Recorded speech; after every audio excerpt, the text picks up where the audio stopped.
Perkenalkan, nama saya Fajar Supriyadi. Saya di sini di Tari Sufi Jakarta Utara sebagai pembimbing atau pelatih, sekaligus saya juga penari sufi. Dan tarian ini tidak hanya sekadar tarian. Tari sufi ini sebenarnya metode doa dan ungkapan rasa kegembiraan dari semua hal-hal doa yang kita panjatkan. Ungkapan kegembiraan dan keperihan.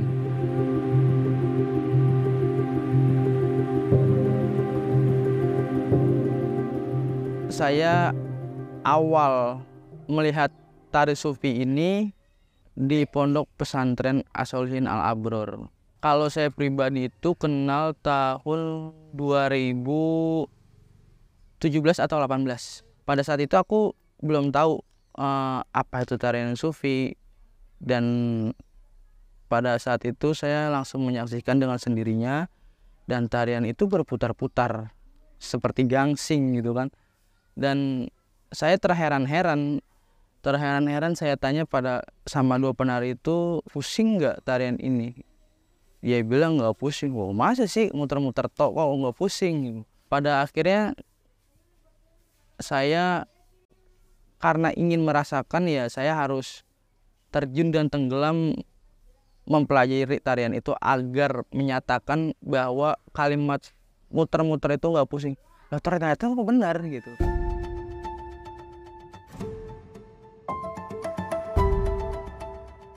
Tipsnya kalau awal belajar itu kita melihat telapak tangan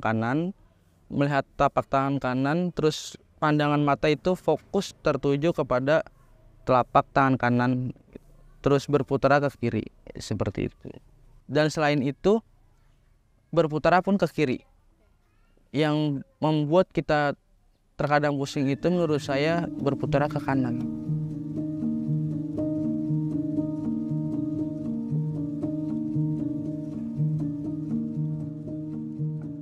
Sebelum kita pakai atribut tenur ini atau jubah, itu kita harus berwudu, suci hadas besar dan hadas kecil. Kemudian selesai wudu, layaknya wudu seperti orang mau sholat, kemudian doa setelah wudu. Selesai itu semua, kita tawasul, sholawat, syahadat, kemudian kirim Al-Fatihah kepada guru-guru kita, leluhur-leluhur kita, nenek kakek moyang kita. Kalau untuk pada saat kita berputar, itu berputar ke kiri, laksana seperti orang tawaf di Madinah, di Mekah. Dan setiap putarannya itu kita berzikir nama Allah, Allah, Allah, Allah, seperti itu. Hanya itu sih zikirnya dan doanya. Tari sufi itu ada beberapa gerakan, salah satunya yang mendekap ini rasa kepedihan, ketakutan, karena ini disimulkan kita mau masuk surga nggak punya apa-apa gitu. Jadi saking takutnya kita mau masuk surga itu nggak punya pahala apa-apa, ya makanya mendekap seperti ini karena rasa takut. Kemudian rasa gembira atau rasa gembira ini digambarkan layaknya, makanya itu ada beberapa metode yang gerakan tari sufi turun, berhentinya di pusar, kemudian di atas, kemudian tangan terurai. Ini menggambarkan kegembiraan saking gembiranya karena cinta kasihnya Gusti Allah sangat besar. Maka dari itu jangan usah khawatir dan jangan takut. Tidak aku ajak masuk surga bersama-sama orang yang cintai.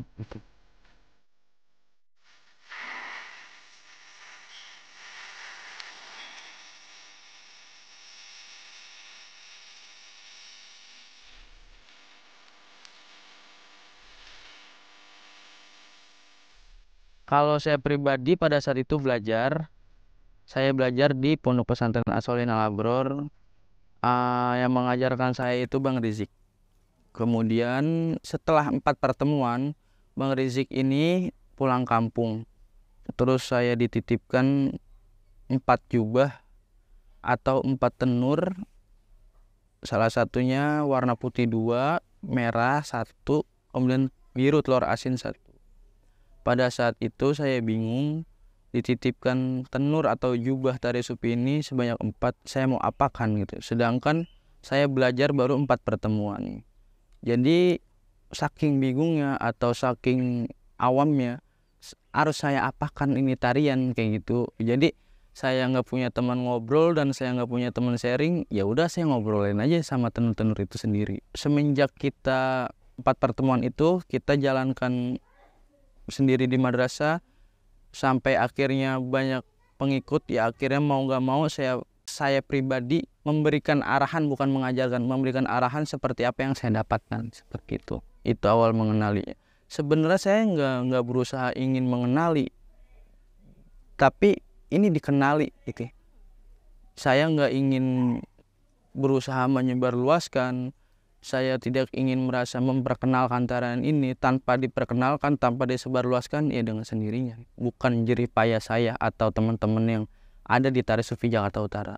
Dan salah satunya yang bikin tertarik anak-anak yang ikut latihan di Tari Sufi Jakarta Utara, salah satunya kita awal-awalnya ajak melihat pertunjukan tarian ini, kemudian kita ajak di beberapa suatu acara. Mungkin dari situ dia dengan sendirinya tertarik untuk menggeluti atau memahami dan mempelajari tarian Sufi.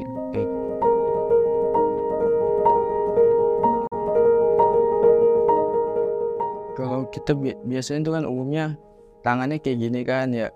Nah terus kalau yang udah kayak palanya ke atas, ngeliat ke atas kayak itu biasanya udah ibarat kata kalau orang itu udah ngeplay, udah enak gitu, udah saking cintanya, saking rindunya kepada yang esa gitu.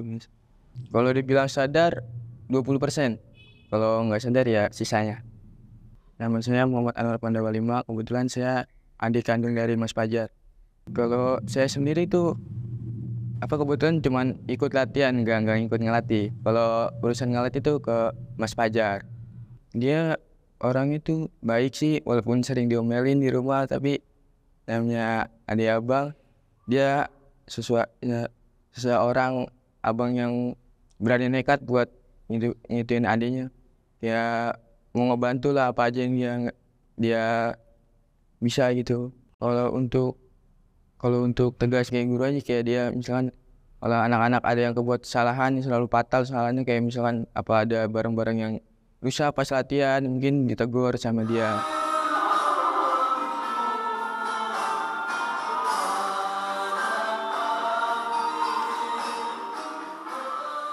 Adanya Tari Sufi ini banyak manfaat untuk anak-anak muda, salah satunya yang seharusnya Sabtu Minggu dia main game atau yang lainnya, tapi kita pakai untuk latihan tarian Sufi ini.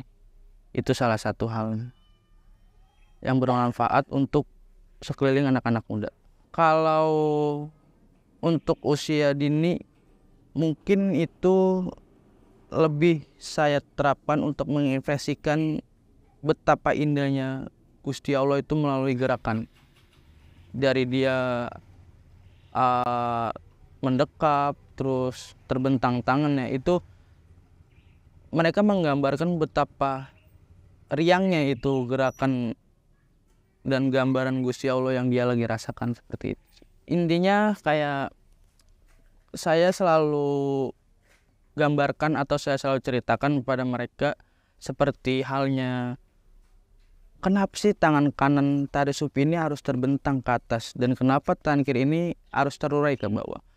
Kayak misalkan kalian itu punya coklat di tangan kanan, dan coklat yang di tangan kanan ini jangan kalian genggam, makanya tangan kiri ini kalian uraikan bagi yang ada di sekeliling kalian. Makanya maknanya itu apa hal-hal yang kalian miliki di tangan kanan itu sebarkan lagi dengan melalui tangan kiri yang terurai ini, kayak gitu.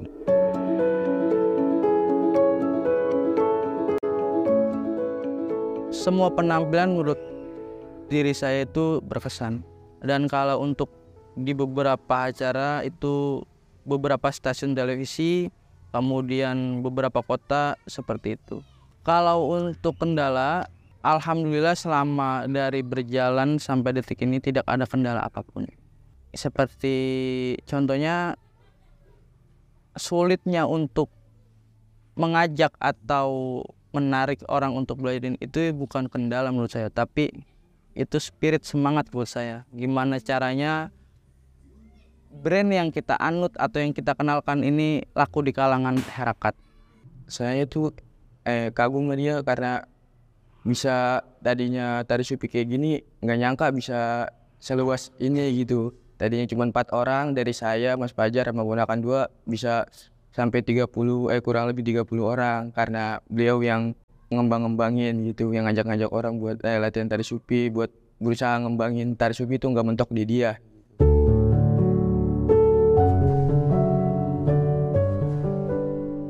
Kalau itu ya namanya di TV kan orang-orang kayak kita, orang bawah gitu pasti lumayan bangga sih nggak apa udah ada main ke TV besar. Karena kayak orang cuman ini dia orang cuma seorang anak petani kok bisa main di TV kayak gitu.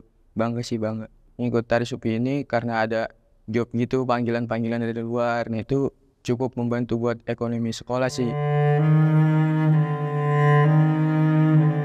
Siap nggak siap, saya sendiri harus ngikutin jejak Mas Fajar sih buat ngebesarin tari supi ini di daerah Jakarta. Soalnya kita kan dari guru kita, dia pernah berpesan jangan mentok sampai di lu pada kayak gitu. Jadi berarti kan artinya kita harus ngembangin. Jadi karena guru udah kayak gitu kita harus manut. Rencana kedepannya itu saya kepingin di beberapa atau seluruh sekolah di Jakarta Utara tepatnya diadakan ekstrakurikuler tarian sufi, karena ini untuk bermanfaatnya besar banget.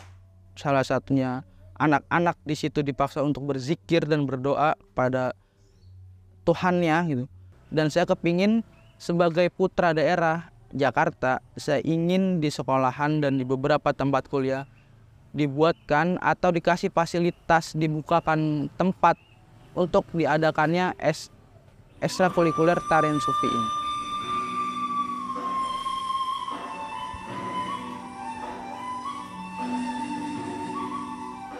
Saya punya quote tersendiri itu dari tari sufi Jakarta Utara. Salah satunya, jika benang pakaianmu kau anggap dekat, ketahuilah Tuhanmu lebih dekat.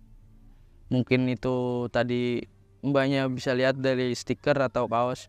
Dan yang kedua itu di Instagram, di bio kami kita tuliskan menarilah tidak usah ragu, karena yang satu selalu direlungkol.